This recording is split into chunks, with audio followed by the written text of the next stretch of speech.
ang Presidential Broadcast Service. Radyo Pilipinas. Radyo Publiko ng Bagong Pilipinas para sa Bagong Pilipino. Naghahatid ng mahahalagang balita at impormasyon na uugnay ng pamahalaan sa sambayanan. Tulay sa himpapawid ng serbisyo publiko. Radyo Pilipinas. Radyo Publiko. Ang boses ng Pangulo. Sa Iloilo. Radyo Pilipinas. 585 AM. Mga bilas 4:08 sa hapon. Gikan sa hulog balitaan sa PBS, Radyo Pilipinas, Iloilo. Gintipon sa bukos na pwersa sa News and Public Affairs Division. Mga pagsaysay sa mga hitabo o aksyon, mga pananawan, kag desisyon, mga hibubunon sa apektuhan na sektor, mga dalagpong nga balita, diri sa Iloilo. At mga bahin sa Kabisayan nagkatunan. Mga balita nga natipon sa sulod sa naligan ng 24 oras. Inyo mapatian sa Headliners Was. Kagkaroon, yari ang inyong PBS News Team.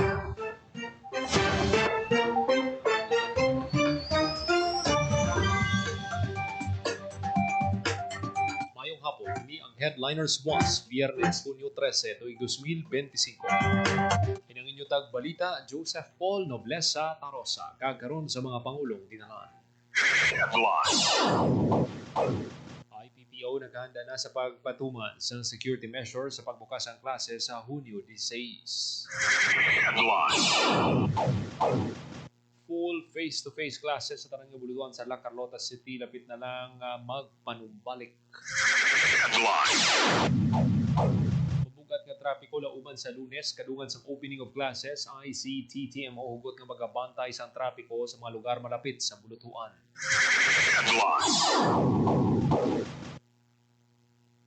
20 pesos o 20 pesos rise, mabagal na sa mga minimum wage earners sa Iloilo City.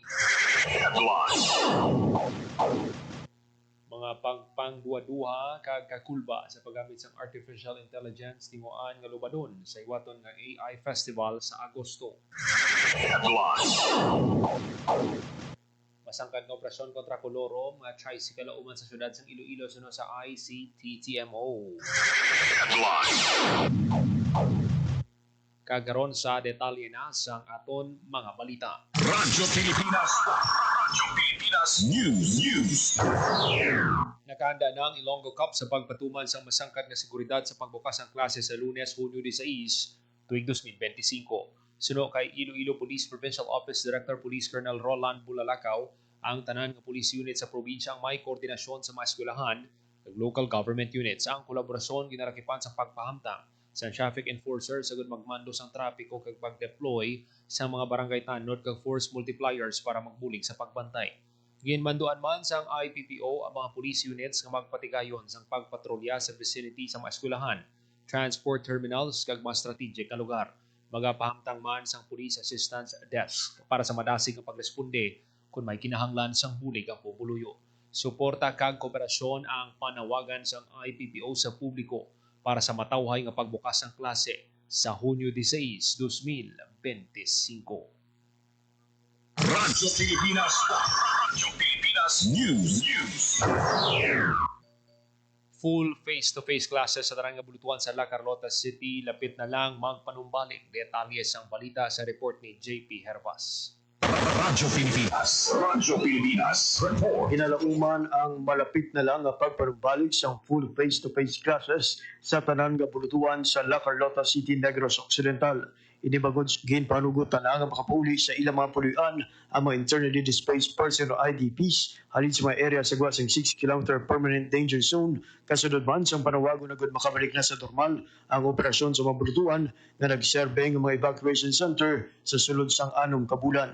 Ang paggamit sa evacuation centers ng La Carlota South Elementary School 2, La Carlota North Elementary School, kag La Carlota City Cubay Campus ang malawig nga tiun nagresulta sa paglimita sa face-to-face classes sa mga estudyante sa duha lang kadlaw kada semana. Sa interview sa Radyo Pilipinas kay La Carlota City Schools Division Superintendent Dr. Ermi Miranda, ginpabutyag sini na sa piyak nga nahangpan niya ang sitwasyon sa mga apektadong nga residente, Importante man nga matutukan ang pagtuon sa mga estudyante, ilabi na nga madamo ang natumod nga may problema sa pila ka competency. Nagapati si Miranda nga sa nangin lihok sa lokal nga panguluhan, natagan sila sang oportunidad nga masolusyonan ang pila ka gap sa pagtuon sa mga estudyante. Sa karon handa na ang Schools Division Office ng La Carlota City para sa liwag na pagbukas ng klases. Lunes, Hunyo 16. Para sa Bagong Pilipinas, JP Harvas, Radyo Pilipinas, Radyo Publiko. Radyo Pilipinas. Radyo Pilipinas News. Lauman ang moderate to heavy traffic sa Lunes nga Hunyo 16 kasunod sa pag-umpisa sang klase sa pampubliko nga bulutuan sa syudad sang Iloilo.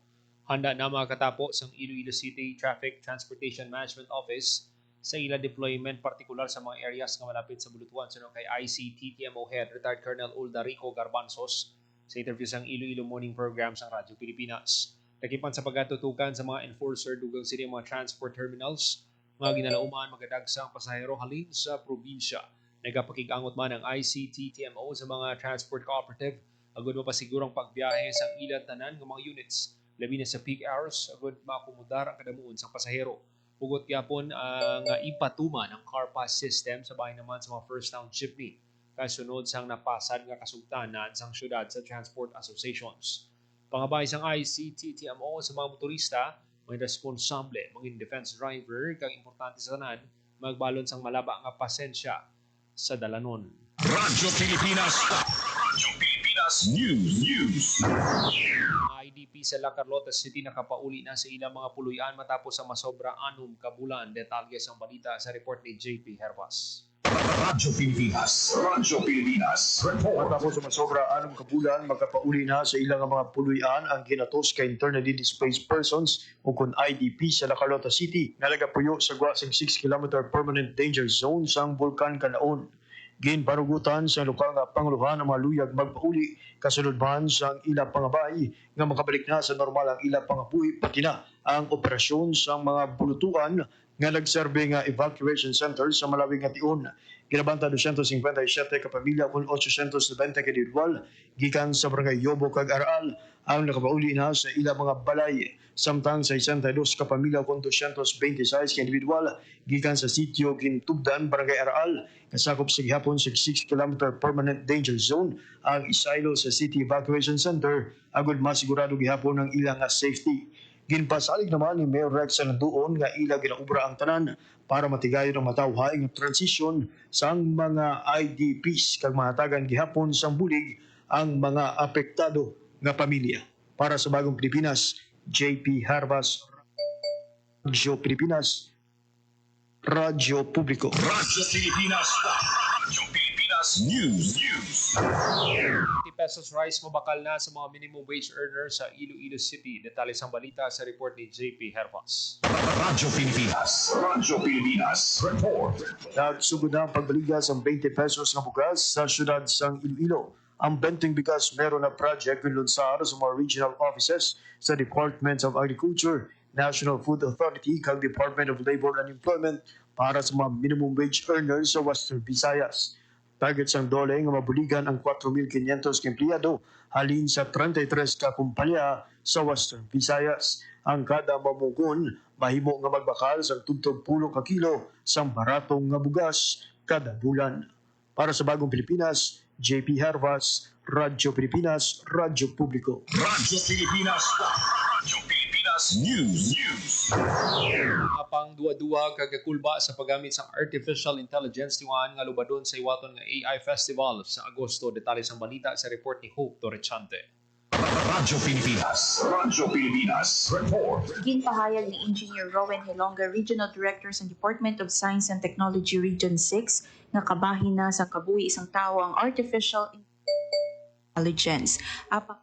Aminadong Regional Office nga madamo pa sa gihapon ang nagakatublag na kulbaan o kung nagaduwa-duwa sa paggamit sang artificial intelligence. Sa Agosto sini nga tuig, hiwaton sa Iloilo City ang AI Festival, isa kadako nga pasundayag sang artificial intelligence sa Kabisayan na katundan. Suno kay Hilongga, tinguhaan nila nga lubadon ng mga pangduwa-duwa sa mga pumuluyo sa paggamit sang AI, pinaagi sa pagbukas sang diskurso tuhoy sa teknolohiya paghatag sang husto nga edukasyon kag pagpakita sa mga aktwal nga benepisyo kag igkasarang sang AI sa personal kag professional nga pangabuhi sang tao. Para lubos nga mahangpan ang dynamics ng artificial intelligence, may mga serye sang aktibidad nga lauman sa festival.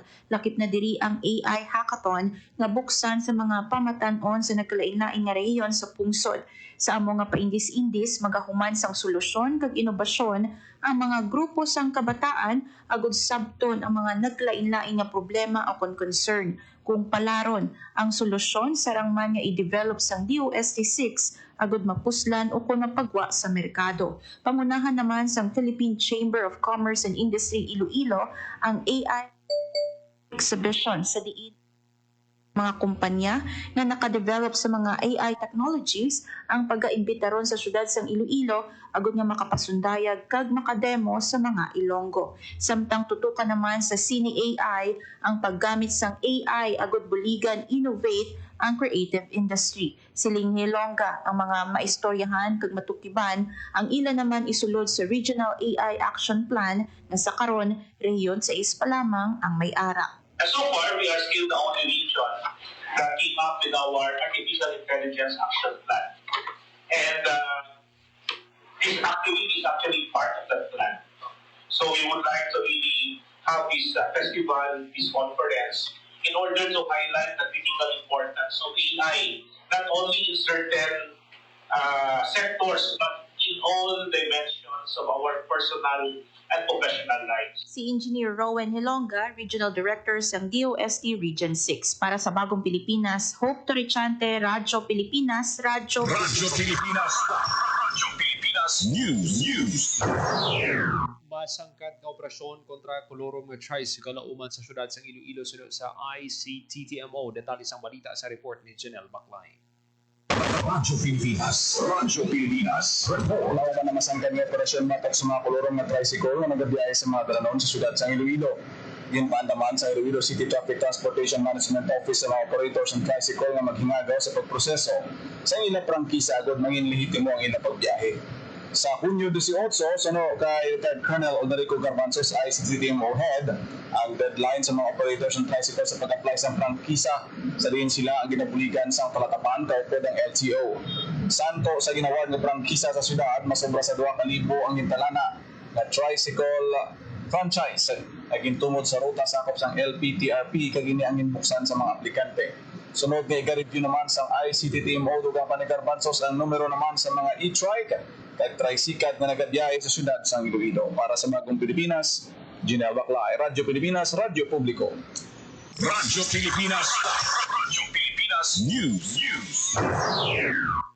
Ginpatigayon ang Memorandum of Agreement signing sa tunga sa Philippine Coast Guard Western Visayas sa pagpanguna ni Commodore Phillips Y. Soria kag ni DYLL Radio Pilipinas Iloilo Acting Station Manager Elena C. Pabiona para sa paglunsar sa We Share Kwentuhang Coast Guard radio program. Sunod ang PCG Western Visayas Commander Phillips Soria katuyan sang partnership nga pasangkaron ng ila Information Dissemination Campaign natoy sa maritime safety and environmental protection. Sa radio program, iganulong sa PCG Western Visayas kag Radio Pilipinas Iloilo ang mga updates, public service announcements kag mga programa sa maritime safety at disaster preparedness. Ginabi-abi naman ni DYLL Radio Pilipinas Iloilo Acting Station Manager Elena C. Pabiona ang partnership kay ginpasigurong bugos nga suporta agad mapahibalo sa mga pumuluyo ang nagkalaylay nga programa kag proyekto sang PCG. Ang We Share Kwentuhang Coast Guard magapalayag sa Radio Pilipinas Iloilo kada una nga Miyerkules sa kada bulan alas 5 sa hapon tubtob alas 6 sa gabi. Magluwas sa Radio Pilipinas Iloilo nagpartner man ang PCG Western Visayas sa local government unit sang Oton Iloilo kag Iloilo Science and Technology University para pasanyugon pa ang ilang mga programa kag advokasya agon mahatag ang kalidad nga serbisyo sa mga pumuluyo sang Western Visayas. Radyo Pilipinas. Radyo Pilipinas News. 77 ka job seekers sa Kalayaan Job Fair sang Dole 6 hard on the spot. Detalye sang balita sa report ni Marian Grace Erenia. balita. Radyo Pilipinas. Radyo Pilipinas. May ka job seeker ang hard on the spot sa ginhiwat nga kalayaan job fair sa Department of Labor and Employment Region 6 kadungan sa pagsaulog sa ika-127 nga Philippine Independence Day sang June 12. Sa datos ng Dole 6 sa masobra 2,000 nga nag-apply sang ubra, 77 ang hard on the spot kag may 170 naman ang near hard. Sa 77 nga hard on the spot pila sa ila ang nahar bilang branch personnel, cashier, loan specialist, pharmacy assistant, nurse, treasury assistant, unit head kag bilang interns. Madumduman nga may masobra 10,000 nga obra ang gintanyag sa mga lokal kag overseas nga kumpanya sa kalayaan job fair sa SM City, Bacolod. Samtang may 158 naman ka job seeker ang nag-avail sang serbisyo sa mga ahensya sang gobyerno, kapareho sang National Bureau of Investigation, Social Security System, PhilHealth, Professional Regulation Commission, Philippine Statistics Authority, kag iban pa. Para sa Bagong Pilipinas, Marian Grace Aranyata, Radyo Pilipinas, Radyo Publiko. Radyo Pilipinas. Radyo Pilipinas News. Ilonggo Talent Supremacy, tultugan kag dinagyang daog sa festival performance competition sa Parada ng Kalayaan 2025. Detalye ang balita sa report ni Hope Torrechante. Radyo Pilipinas. Radyo Pilipinas. Podium ang nasiguro sa Iloilo sa ginhiwat nga festival competition kadungan sa selebrasyon sa ika-127 nga Philippine Independence sa Manila June 12. Gindeklara nga kampiyon ang Tultugan Festival sa Maasin, Iloilo sa Festival Performance Competition sa Parada ng Kalayaan 2025. Samtang ang ikaduwa nga pwesto ang ginkuha naman sa Dinagyang Festival sa Iloilo City. Kumadumduman ang Tultugan sang Maasin ang nagkampiyon sa kasadyahan sa Kabanwahanan 2025. Ang Tribo Panay sa Fort San Pedro National High School naman ang nag-represent sa Dinagyang Festival tapos yung nagpadulong sa usa ka Japan ang Tribo Pagkidait 2025 Dinagyang Festival Champion para mag-represent man sa festival sa World Expo. Para sa Bagong Pilipinas, Hope Torrechante, Radyo Pilipinas, Radyo Publiko. Radyo Pilipinas. Radyo Pilipinas News. Cry of Santa Barbara nagpangaduwa sa Parada ng Kalayaan 2025 Historical Float Design Competition. Detalye sa balita sa report ni Hope Torrechante. Radyo Pilipinas. Radyo Pilipinas Report. Wala man depensahan ng kampyonato sulod sa gihapon ang float Iloilo Province the best float sa Parada ng Kalayaan 2025 Historical Float Design Competition. First runner-up Dagaan sa Santa Barbara sang Iloilo, pangaduwa sa Ikis si Candon sang Candon Ilocos Sur na nagkampyon sini nga tuig. Malipayon man nga magapauli sa Negros Occidental ang Bago City LGU bangod ang 5 de Nobyembre revolt ang nagpangatlo nga lugar sa float competition. Kumadumduman sa 2024 ang Cry of Santa Barbara float ang nagkampiyon sa paindis-indis sa dinang padya sa probinsya gin-turn over sa Santa Barbara LGU. Para sa Bagong Pilipinas, Hope Torrechante, Radyo Pilipinas, Radyo Publiko. Radyo Pilipinas. Radyo Pilipinas News. Pakigbahin ang siyam kagatos nga bumulutok ang faculty sa STI West Negros University.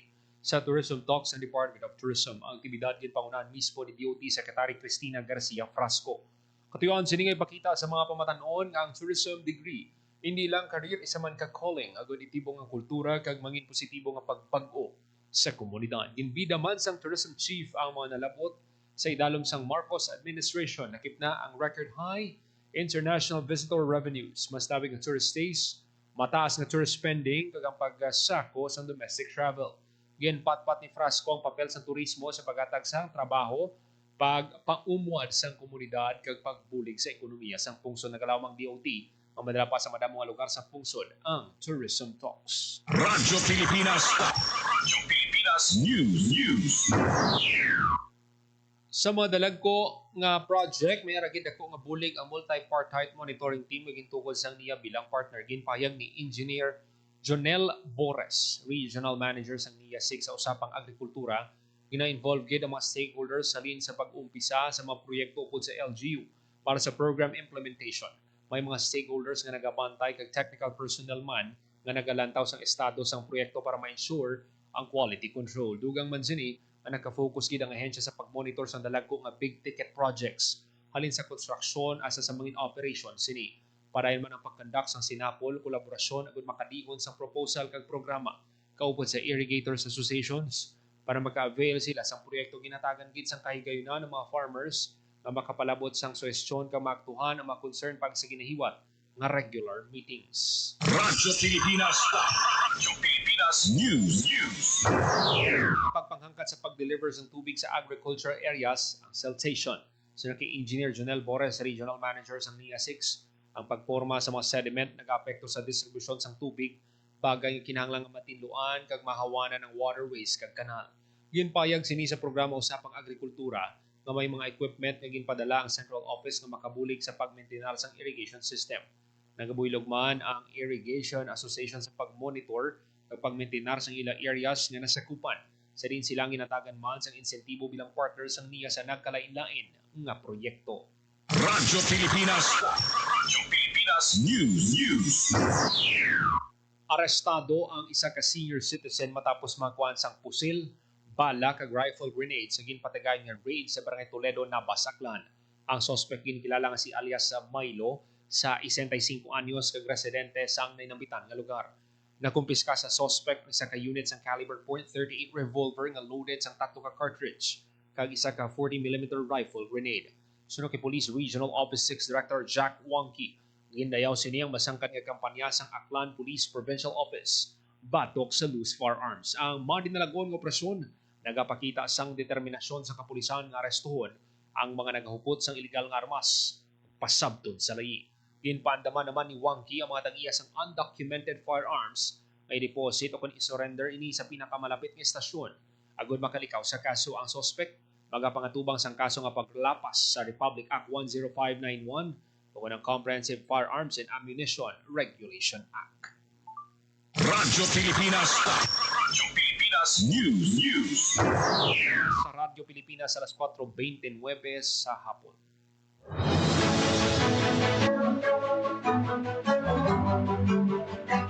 Kagameto man natipon nga balita sa PBS Radio Pilipinas Iloilo News Team, Biyernes, Hunyo 13, tuig 2025. Para sa Bagong Pilipinas, Joseph Paul Noblesa, Tarosa, Radio Pilipinas, Radio Publiko.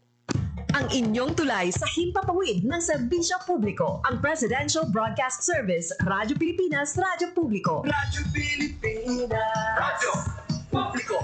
Kinilala ng pang-international at prestigyosong Asia Pacific Broadcasting Plus Awards 2025 para sa kategorya ng Government Streaming. Ito ay dahil sa epektibo nitong pagsasanib ng mga tradisyonal na media tulad ng telebisyon, radyo at print para masabayan ang mabilis na pag-inog ng mundo ng digital at social media tungo sa mas epektibong paghahatid ng mahahalaga at napapanahong mga impormasyon sa mamamayang Pilipino. Kinilala rin ang Radyo Pilipinas dahil sa patuloy na pag-akyat ng rating. Ngayon ay matatag sa pang-4 na pwesto sa Mega Manila ayon sa pinakahuling Nielsen Radio Audience Measurement Survey. At sa social media, nakamit ang mahigit 2,000% pagtaas ng bilang ng mga sumusubaybay sa Radyo Pilipinas page sa unang bahagi ng 2025. Patunay ito na ang inyong Radyo Pilipinas Radyo Publiko ay tunay na kaagapay ng inyong pamahalaan sa paghahatid ng serbisyo sa mga mamamayang Pilipino. Mula sa aming lahat, sa ngalan ng inyong pamunuan at mga kawani ng Presidential Broadcast Service, kasama ang inyong mga himpilan ng Radyo Pilipinas sa buong kapuluan. Maraming salamat po sa inyong lahat, sa inyong pagtangkilik at pagkilala. Radyo Pilipinas. Radyo Publiko.